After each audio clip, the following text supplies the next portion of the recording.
Hi friends, ఈరోజు చిక్కుడుకాయలు friends. చిక్కుడుకాయ టమాటా వండుతున్నా. ఈ చిక్కుడుకాయలు ఏంటో గుర్తున్నాయి, మొన్న తీసుకొచ్చాను.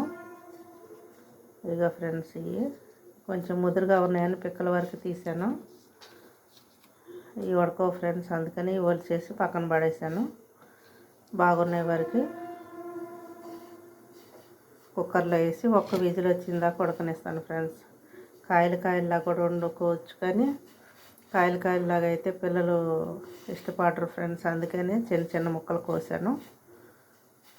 మామూలుగా నీట్ చేశాను, గోరుచిక్కుళ్ళు విచ్చినట్టు. దీన్ని ఒక విజిల్ వచ్చిందాక ఉడకబెడతాను. కుక్కర్లో వేసుకున్నాను ఫ్రెండ్స్. కొంచెం ఉప్పు వేస్తున్నాను, ఎందుకంటే కూరలో కూడా వేస్తాం కాబట్టి ముక్క చప్పగా ఉండకుండా ఉంటుంది ఫ్రెండ్స్.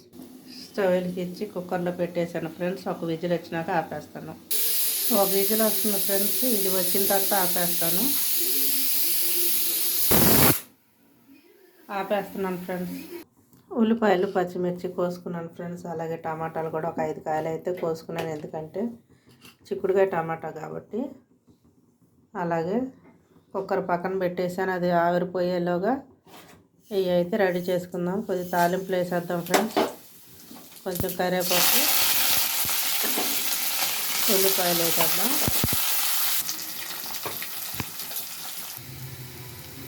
కొంచెం పసుపు వేద్దాం ఫ్రెండ్స్.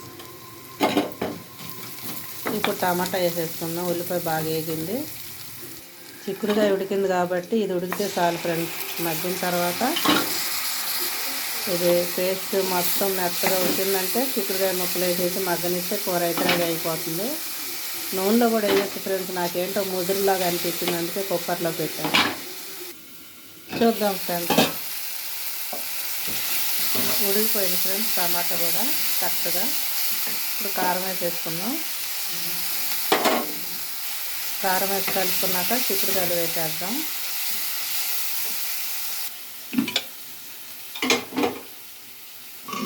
ఒక విజిల్ వేసి వచ్చిందాక పెట్టాను కదా ఫ్రెండ్స్. ముదిరిలాగా అనిపించినాయి నాకు చూడంగానే. మెత్తగా ఉడికిపోయింది ఫ్రెండ్స్. నీళ్ళతో సహా వేసేద్దాం. ఇక వేరే నీళ్ళు పోసుకునే పని ఉండదు. ఇంతే ఫ్రెండ్స్, త్వరగా అయిపోవాలంటే కూర ఇలా చేసుకోవటమే. ఈ నీళ్ళు కొంచెం ఉడికిందా ఉంచుకుంటే చిక్కుడుకాయ టమాటా కూర అయితే రెడీ అయిపోతుంది ఫ్రెండ్స్. చూద్దాం ఫ్రెండ్స్. కూర అయితే రెడీ అయిపోయింది ఫ్రెండ్స్. లాస్ట్ కొత్తిమీర వేసుకొని కలుపుకొని ఆపేసుకోవటం ఫ్రెండ్స్. ఇవి మామూలుగా నూనెలో కూడా వేసుకోవచ్చు.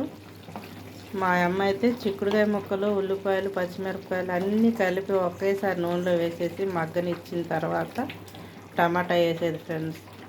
పుల్లల పొయ్యి మీద వండేదేమో చాలా రుచిగా ఉండేది.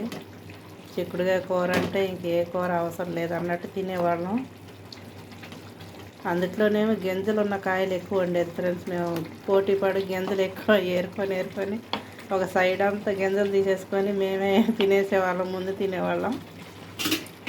అలా ఎంతమంది చేసి ఉంటారు ఫ్రెండ్స్. గింజలు ఎక్కడ ఉన్నాయని అన్నీ ఇలా వేసేసుకొని అన్నంలో మా ప్లేట్లో వేసేసుకునే వాళ్ళం. తమ్ముళ్ళకి, చెల్లెళ్ళకి తొక్కలు అవి ఇచ్చేవాళ్ళం అనమాట. అవన్నీ గుర్తొస్తాయి ఫ్రెండ్స్. కూర అయితే రెడీ అయిపోయింది. మీరు కూడా చేసుకోండి, తినండి. మామూలుగా తాలింపులు లేకుండా కూడా ఉట్టి టమాటా వేసి కూడా వండుకోవచ్చు ఫ్రెండ్స్. ఎందుకంటే పిల్లలకు కొంచెం పచ్చనపప్పు అవి తగులుతూ ఉంటాయి కదా అని వేసాను. ఇదొక టేస్ట్, అదొక టేస్ట్ ఫ్రెండ్స్. నూనెలో వేసింది ఒక టేస్ట్, ఇలా కుక్కర్లో వేసింది ఒక టేస్ట్. త్వరగా అవ్వాలంటే ఇలా చేసుకోవాలి ఫ్రెండ్స్. అన్నం కూడా అయిపోవచ్చింది. వేడి వేడి రైస్, చిక్కుడుకాయ టమాటా కర్రీ. ఈరోజు మా ఇంట్లో ఇదే ఫ్రెండ్స్ వంట. మీరు కూడా చేసుకోండి. నా పని అయితే అయిపోయింది ఫ్రెండ్స్. అన్నం మగ్గితే అయిపోయినట్టే. చిక్కుడుకాయ కూర అంటే అందరికీ చాలా చాలా ఇష్టం ఫ్రెండ్స్. ఈ కాలం ఎప్పుడు వచ్చిద్దా, ఎప్పుడు తిందాం చిక్కుడుకాయలు అనుకుంటాం. ఇది అందరికి ఇష్టమైన కూర కాబట్టి ఎన్ని లైక్లు వస్తాయో చూస్తా ఫ్రెండ్స్. ఎంతమందికి ఇష్టం అనేది అర్థమైపోయింది, నాకు తెలిసిపోతుంది. లైక్ చేయండి, కామెంట్ పెట్టండి, సబ్స్క్రైబ్ చేయండి ఫ్రెండ్స్.